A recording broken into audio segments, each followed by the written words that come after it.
দর্শক সময়ের কণ্ঠস্বরের ফেসবুক লাইভে আপনাদের সাথে যুক্ত হয়েছি আমি কামরুল হাসান রুবেল। আমি এই মুহূর্তে রয়েছি নোয়াখালীর কবিরহাট থানায়। আপনারা ইতিমধ্যে শুনেছেন যে এখানে একটি সিএনজি এবং ট্রাকের সাথে মুখোমুখি সংঘর্ষে 6 জন যাত্রী জায়গায় নিহত হয়েছেন।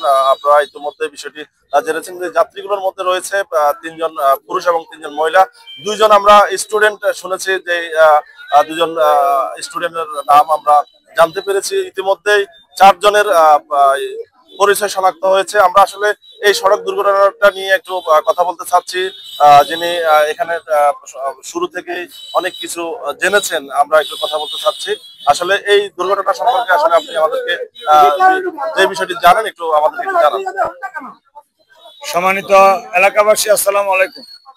আপনারা জানেন কবিরহাট থেকে বা মাইজদি থেকে কবিরহাট হইয়া একটি সিএনজি বসুরহাটের দিকে যাচ্ছে, আর বুইয়ারহাট থেকে একটা ট্রাক আসতেছে।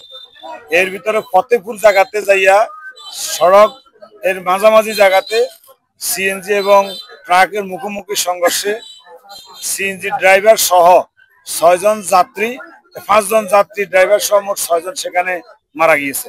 তার মধ্যে 3 জন স্পটে মারা গেছে, এরপরে 1 জন কবিরহাট হাসপাতালে মারা গেছে, 2 জন সদর হাসপাতাল মাইজিতে মারা গেছে। মোট 6 জন। 6 জনের ভিতরে আমরা 4 জনকে এখন পর্যন্ত চিনতে পেরেছি। এর ভিতরে 1 জন ছাত্র, নোয়াখালী বিশ্ববিদ্যালয় কলেজের ছাত্র, তার নাম হচ্ছে তানিম। তার মূল বাড়ি শ্যানবাগ, ফকিরহাট, থাকে বসুরহাট।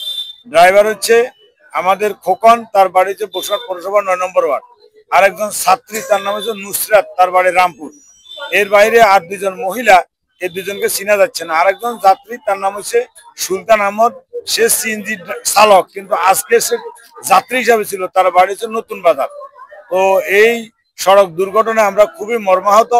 এখানে আমরা যে জিনিসটি লক্ষ্য করেছি যে ট্রাকটা রাস্তার মাঝামাঝি জায়গাতে, সিএনজিটা রাস্তার এক সাইডে, অর্থাৎ ট্রাকের সাথে সিএনজির মুখোমুখি বাড়ি খাইয়া যাত্রীরা সবাই সেখানে মারা গিয়েছে।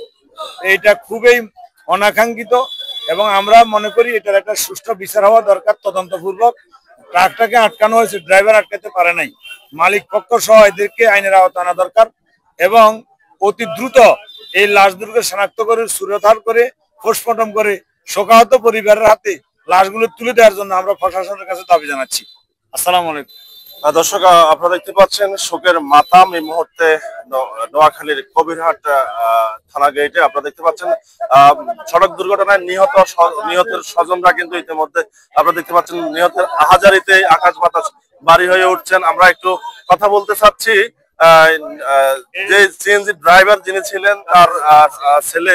আমরা একটু কথা বলতে চাচ্ছি। আসলে তোমার বাবা এখানে একটু আগে সড়ক দুর্ঘটনায় নিহত হয়েছেন, ওনার কি নাম ছিলেন? মোহাম্মদ শাহ আলম খোকন। দর্শক, আপনারা দেখতে পাচ্ছেন আসলে এই যিনি এখানকার সিএনজি ড্রাইভার ছিলেন শাহ আলম খোকন, ঘটনাস্থলে উনি নিহত হয়েছেন। আমি তার স্বজনদের সাথে কথা বলার চেষ্টা করেছি। আপনারা দেখতে পাচ্ছেন আসলে এই কবিরহাট থানা গেটে এখন যে মাতাম চলছে, শোকের মাতাম। আপনাদেরকে আমরা পরবর্তী আপডেট দেখানোর জন্য আবারও আপনাদের সাথে লাইভে যুক্ত হব। ধন্যবাদ সকলকে।